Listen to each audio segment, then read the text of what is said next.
Olá, pessoal! Estou aqui para explicar hoje a quarta apostila de matemática do quarto bimestre. Construção e interpretação de gráficos. É o que a gente vai aprender hoje nessa apostila. Então vamos lá. Uma pesquisa realizada em uma escola de São Francisco de Itapapuana revelou os times pelos quais os alunos torcem. O resultado dessa pesquisa está apresentado na tabela. Veja. Então aí, nós temos aí times pelos quais alunos torcem. Nós temos os times de um lado, né? E do outro nós temos a porcentagem dos alunos. Então, nessa tabela aí está dizendo que 50% dos alunos torcem para o Flamengo. 25% dos alunos torcem para o Vasco. 12,5% dos alunos torcem para o Fluminense. E 12,5% dos alunos torcem para o Botafogo. Então, aqui, tanto Fluminense quanto Botafogo têm a mesma quantidade, né, de números de alunos que torcem para eles. Para construir o gráfico de setores referente a essa pesquisa, precisamos determinar o ângulo associado a cada setor, correspondente aos dados da tabela. Gente, olha só, quando a gente está falando aí de gráfico de setores, é aquele gráfico de pizza, aquele gráfico em uma circunferência, certo? Então, quando eu vou repartir, né, a porcentagem de cada time, o que vai acontecer? Vai ficar uma abertura de ângulo, né? E é esse ângulo aí que a gente tem que descobrir na hora de fazer o desenho desse gráfico. Vamos continuar que vocês vão ver mais para frente o que eu estou dizendo, vai ficar mais fácil para vocês. Então, como o círculo corresponde ao total de torcedores associados ao ângulo de 360 graus a 100% de alunos que representam a pesquisa. Então, o círculo ele tem 360 graus, certo? E ele representa o total de alunos que participaram dessa entrevista, né, dessa pesquisa. E se ele representa o total de alunos, então ele representa 100% dos alunos. Com base nessas informações, podemos obter o ângulo associado ao setor correspondente a cada dado apresentado na tabela. Então, com essas porcentagens, a gente consegue descobrir esse ângulo, né, por cada setor, ou seja, para cada time.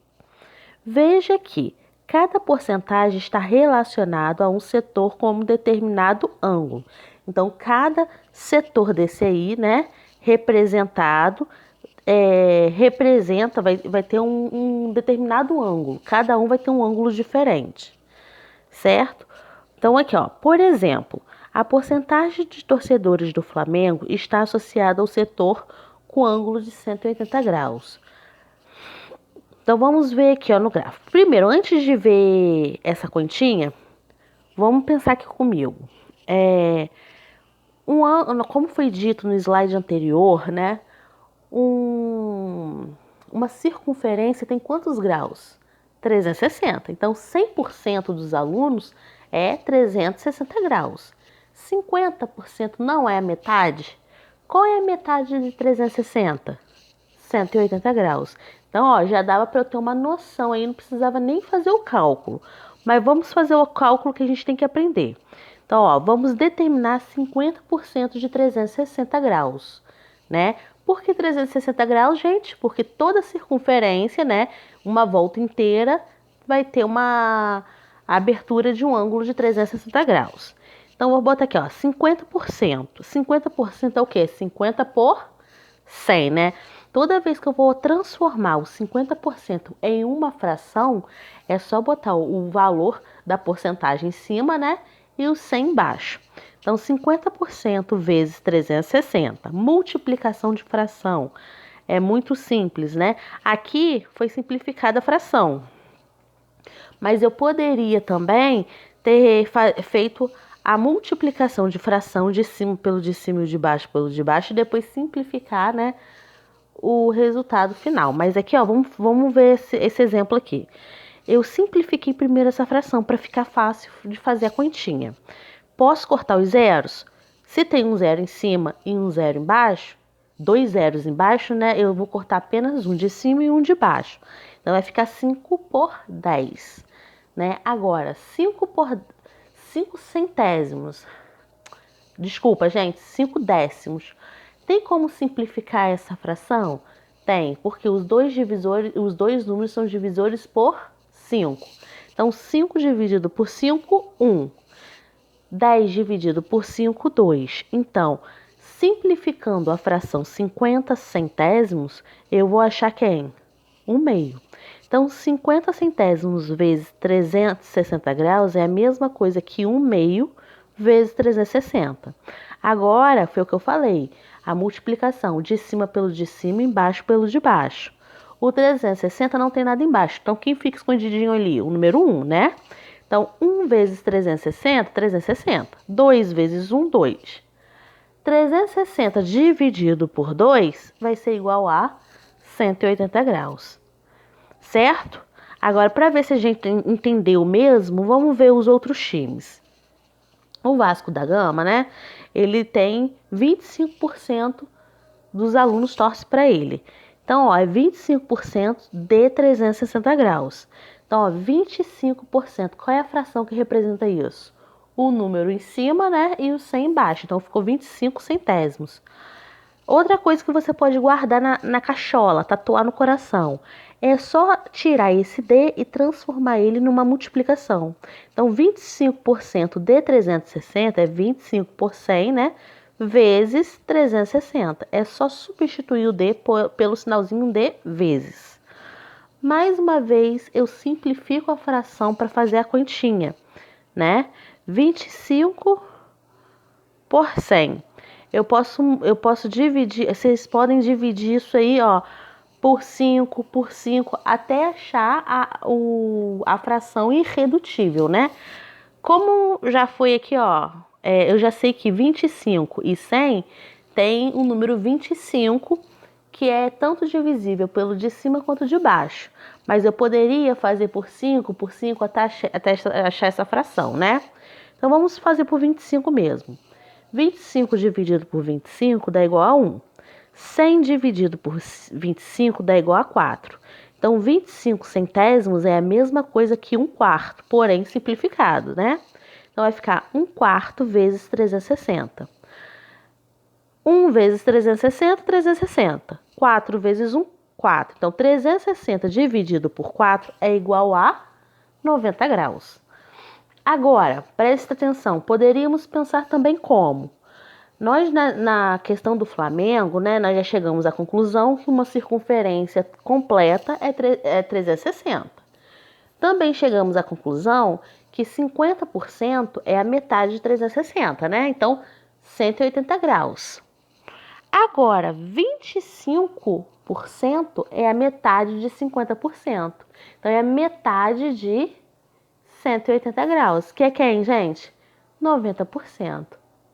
90 graus. Então, eu poderia também fazer um raciocínio lógico levando em consideração os ângulos. E poderia também fazer os cálculos como foi feito aqui. Agora, o Fluminense. Tanto o Fluminense, né, quanto o Botafogo tem a mesma porcentagem.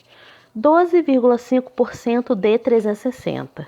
Então, ficou 125, eu esqueço da vírgula, tá? Dividido por quanto? Por 100, gente? Não, agora vai ser por quem? Por 1000. Por que 1000? É o porcento, né? Que são duas casas, dois zeros, mais uma casinha ali após a vírgula. Então, no total vão ser 3 zeros. Então, vai ser 125 dividido por 1000 vezes 360. Simplifiquei a fração multiplicando tanto de cima quanto por baixo por 125. Poderia, professora, no cantinho da folha fazer por 5, por 5, por 5? Poderia, até achar a fração irredutível, né? Como nós já fizemos aqui, ó, eu já dividi os dois números por 125.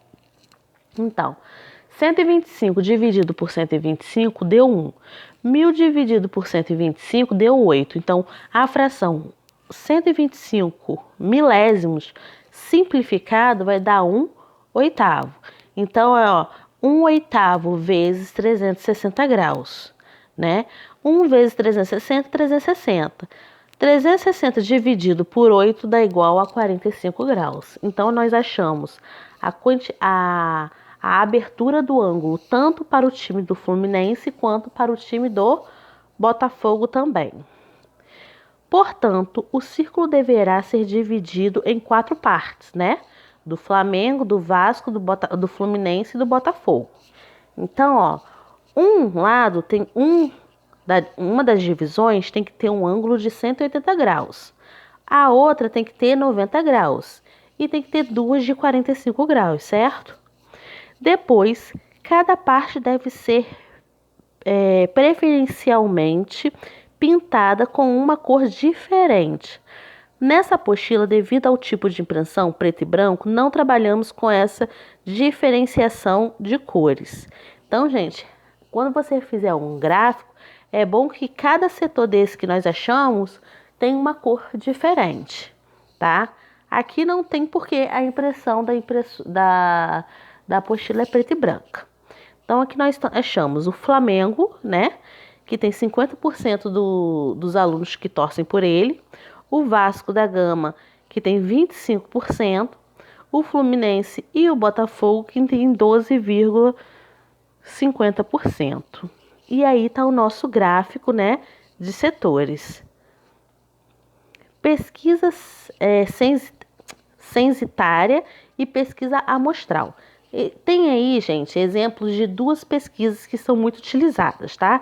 A censitária e a amostral. E é isso que a gente vai ver agora.